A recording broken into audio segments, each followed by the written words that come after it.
बांग्लादेश में हिंदू के खिलाफ हो रही हिंसा रुकने का नाम नहीं ले रही है। इसी बीच बांग्लादेश में भीड़ ने एक और हिंदू युवक की पीट कर हत्या कर दी। घटना बांग्लादेश के राजबाड़ी की है। भीड़ ने अमृत मंडल उर्फ सम्राट नाम के हिंदू युवक को पीट कर मार दिया।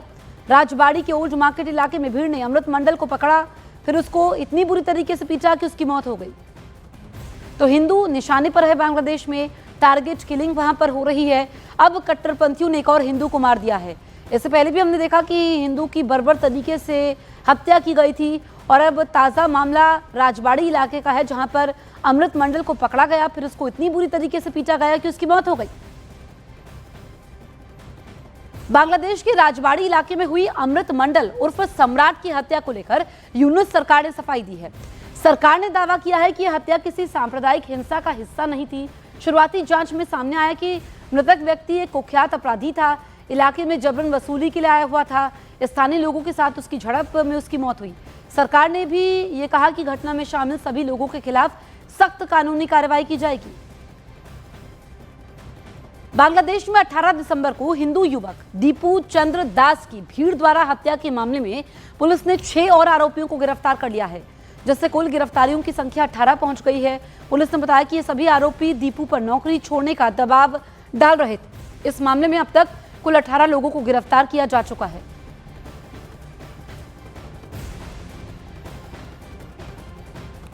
बीजेपी नेता शुभेंदु अधिकारी ने बांग्लादेश में भीड़ द्वारा पीट कर हत्या किए गए दीपू चंद्र दास के पिता से वीडियो कॉल पर बात की। इस बीच शुभेंदु अधिकारी ने पीड़ित परिवार के प्रति संवेदना व्यक्त की, घटना की निंदा की।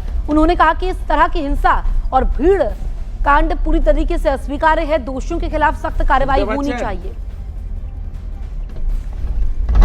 तो देखिए, दीपू दास के पिता से बातचीत की है शुभेंदु अधिकारी ने, ये बातचीत की है, वीडियो कॉल पर बात की है। और जिस तरीके से दीपू दास की हत्या हुई थी वो तस्वीरें सबने देखी। घटनाएं अत्यंत दुखित। भागलपुर, सोलन और छतरपुर में बांग्लादेश में हिंदुओं पर हो रहे अत्याचार के विरोध में प्रोटेस्ट हुए। भागलपुर में युवाओं ने कैंडल मार्च निकाला, जिसमें बीजेपी विधायक रोहित पांडे और करणी सेना के जिलाध्यक्ष रंजीत सोलंकी शामिल हुए। हिमाचल प्रदेश के सोलन में विश्व हिंदू परिषद और यूथ बजरंग दल ने प्रोटेस्ट किया, तो वहीं मध्य प्रदेश के छतरपुर में भी हिंदू संगठनों ने बांग्लादेश में हिंसा के विरोध में प्रोटेस्ट किया। बांग्लादेश में अल्पसंख्यकों के खिलाफ हो रही हिंसा को लेकर दुनिया भर के लोगों में रोष है।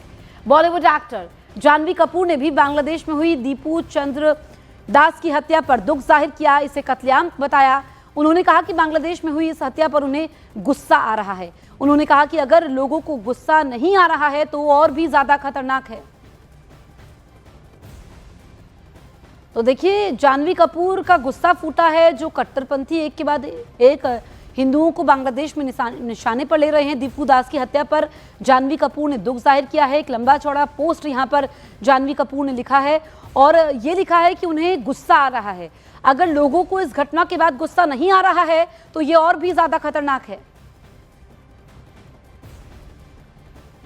अखिल भारतीय इमाम संघ के अध्यक्ष मौलाना साजिद रशीदी अपने उस विवादित बयान पर आज अभी भी कायम है, जिसमें उन्होंने बांग्लादेश में हिंदुओं पर हो रहे अत्याचार को नरसंहार मानने से इंकार कर दिया था।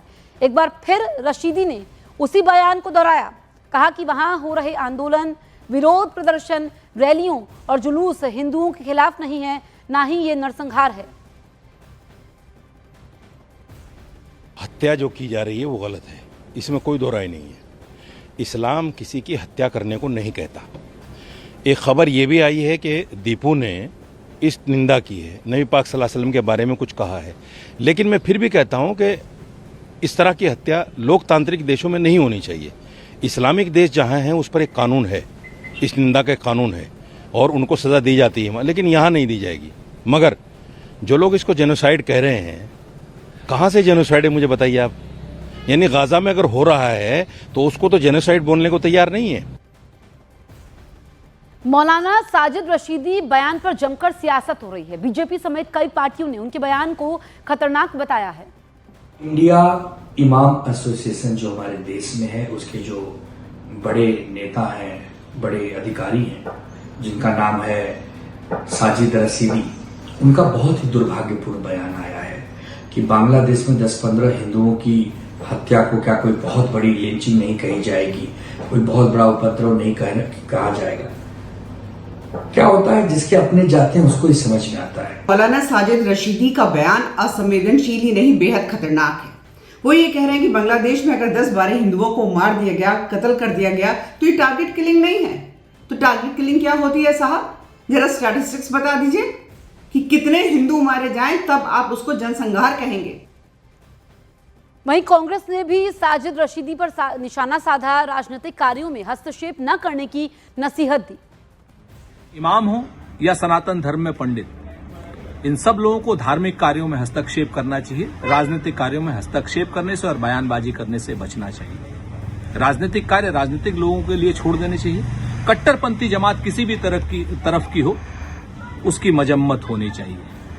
जो लोग भी आज की डेट में बांग्लादेश को लेकर के राजनीतिक बयानबाजी कर रहे हैं, चाहे वो इमाम हो और चाहे वो अन्य कोई हो, वो कहीं ना कहीं भारतीय जनता पार्टी को लाभ देने की बात करते हैं। ये बहुत गलत हो रहा है, दुखदपूर्ण बात है। बंगाल ही नहीं, पाकिस्तान में भी कुछ इस प्रकार की बातें आ रही है। तो हम तो समझते हैं कि ये दोनों हमारे अंग थे। बांग्लादेश में सबको संबंधित रह के रहना चाहिए। चीन है, अमेरिका है और सब देश में हर धर्म के लोग रहते हैं। धर्म पर विवाद नहीं होना चाहिए। अगर विवाद हो रहा है बांग्लादेश में तो दुखद है, और मैं तो कहता हूँ कि इसमें भारत सरकार को लेना चाहिए, प्रयास करना चाहिए।